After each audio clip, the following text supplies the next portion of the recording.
Bonjour chers frères et sœurs, comment allez-vous? Moi ça va, c'est vrai que j'ai été silencieuse pendant un moment, mais ça va, il n'y a pas de souci, il n'y a pas de problème, je n'ai pas de problème particulier.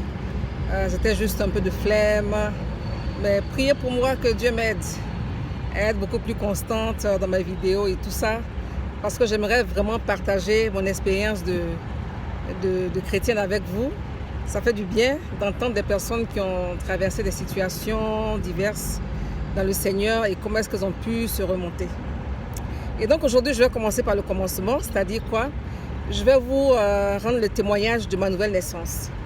Bon, il y en a qui peut-être ne savent pas ce que c'est que la nouvelle naissance, je vais expliquer après. Mais je suis née de nouveau il y a de cela quelques années, je ne peux pas situer exactement l'année, mais je sais que j'étais au début de mon cycle secondaire, c'est-à-dire que je devais être en 6e ou au CM2, à la fin de mon primaire, au début de mon cycle secondaire. Et ça a eu lieu à l'église méthodiste de Trècheville, Temple Israël.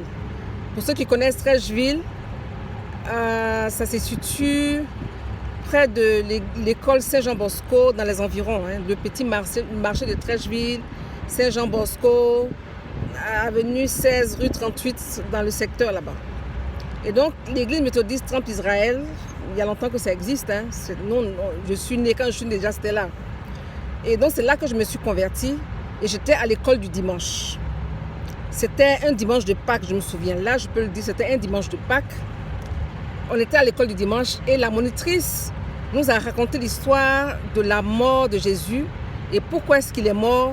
Il est mort pour nos péchés, il a pris sur lui notre culpabilité.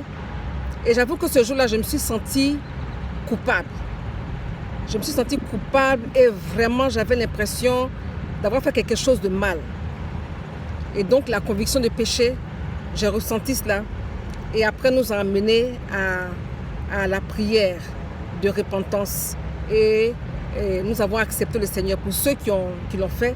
Mais vraiment, moi, dans mon cœur d'enfant, j'ai pris ça très au sérieux.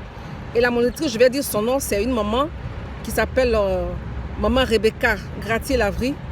Elle était la responsable de l'école de dimanche de l'église à l'époque. Et elle était institutrice en fait de formation. Elle est institutrice de formation. Elle était institutrice à Marcory. Et c'est elle qui m'a amenée au Seigneur. Maman Gratier-Lavry Rebecca. Vraiment, j'aimerais lui rendre hommage aussi, profiter de l'occasion pour lui rendre hommage et lui dire que c'est par elle que Dieu est passé pour m'emmener à la connaissance de sa personne. Et donc, la nouvelle naissance, c'est le début de la vie chrétienne. Donc, je disais, pour ceux qui ne savent pas ce que c'est, qui vont se poser la question, qu'est-ce que c'est? C'est le début de la vie chrétienne. Il faut vraiment passer par la nouvelle naissance pour se faire appeler chrétien ou pour être identifié comme tel. Chrétien selon Dieu, selon la Bible. Parce que dans le livre de Jean, l'évangile de Jean, au chapitre 3, lorsque Nicodème est venu voir le Seigneur lui a dit: si tu ne nais de nouveau, tu ne peux voir le royaume de Dieu. Et si tu ne nais d'eau et d'esprit, tu ne peux entrer dans le royaume de Dieu. Donc c'est une condition non négociable. Nicodème était déjà un homme de loi, de la loi de Dieu. C'était un docteur de la loi. Il enseignait les Écritures. Il était déjà dans l'environnement du spirituel, du sacré. Mais il n'était pas né de nouveau parce que lorsque le Seigneur Jésus a dit cela, il s'est étonné. Donc, il ne savait pas ce que c'est. Vous savez, on ne peut pas entrer dans une réalité qu'on ignore. Et Nicodème, lui, bien qu'étant dans l'environnement du sacré, n'était pas né de nouveau. Donc, ça dit qu'on peut être autour de l'église, être un enfant de pasteur, être dans l'environnement de l'église sans être né de nouveau. On peut même chanter des chants chrétiens sans être né de nouveau.